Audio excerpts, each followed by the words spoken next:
Are we actually who we are, or the story we tell about ourselves? Because I heard something recently that said, sometimes we believe that if we tell someone our story, that's who we are. And I don't know if I fully agree with that. And I also can't ignore that there's something true in it. Because the more I sat with it, the more I realized how complicated storytelling actually is. I've always had a slightly apprehensive relationship with the idea of storytelling. Not because I don't value it, I do. I think storytelling is deeply human.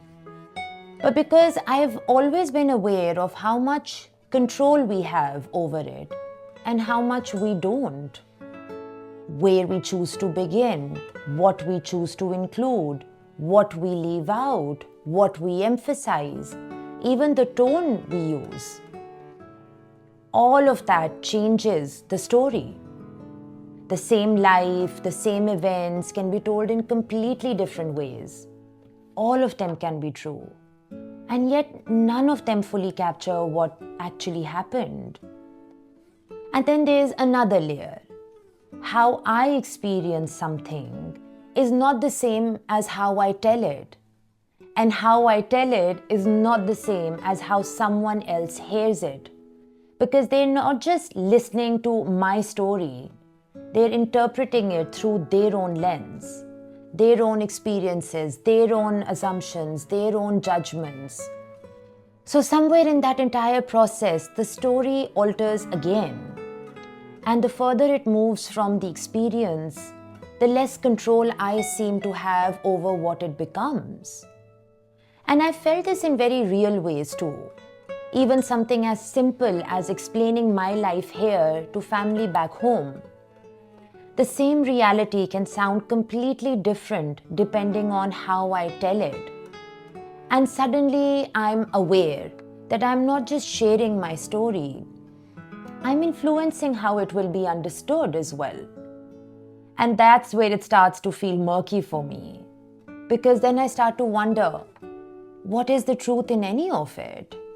If it keeps changing depending on how it's been told. Am I the person who lived the experience? The person telling the story? Or the person someone else perceives me to be because of it? And I felt this in even more personal ways. There have been times in my life where certain parts of me felt like such a core identity. Like when I was doing my PhD. It shaped how I saw myself and how I spoke about myself. And even after stepping away from it, I found myself still bringing it into my story. And I had to ask myself, am I sharing this because it's still who I am? Or because I want it to still be who I am? Or because I want to be seen that way? And without it, would something about me feel incomplete? Or would something else finally have room to emerge? Because maybe in holding on to certain parts of our story, we're not just preserving who we've been, we're also shaping who we're becoming. And at the same time, possibly limiting who we're not allowing ourselves to become.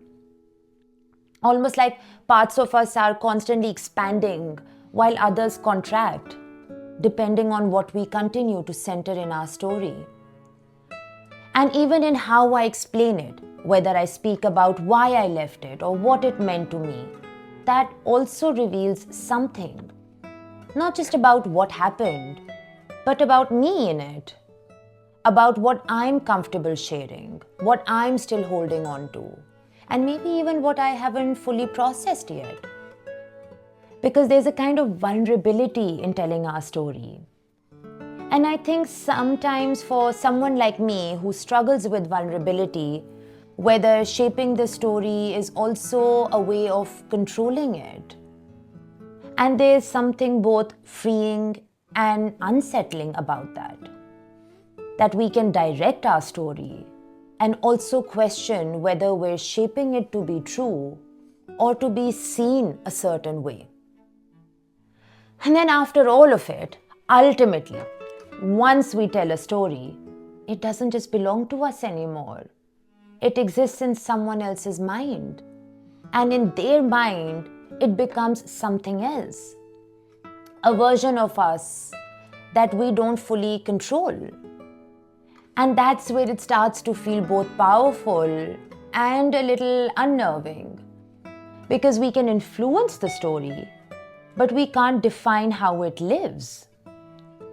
And yet, I don't think this makes storytelling false. Because maybe even in what we choose to share or how we choose to tell it, something real is still revealed. Not just in the content of the story, but in the way we share it. Because what we emphasize, what we return to, what we leave out, often reveals something about our desires. Sometimes the desires we're aware of, and sometimes the ones we only recognize once we step back and reflect. Sometimes we're expressing who we are, sometimes who we were, and sometimes who we're trying to become. And in all of it, there's something of us there. And I don't think this is just me. I think in different ways, we're all doing this. Maybe the story isn't just something we tell. Maybe it's something we can become. So I've been thinking about this a lot. Are we the person we lived, or the story we tell, or something in between? What do you think? I'd love to hear your thoughts on this, your experience of this, or if you start noticing this as well. So anything that lingered, anything that resonated, and anything that challenged you. And I hope you have fun being suspended in thought.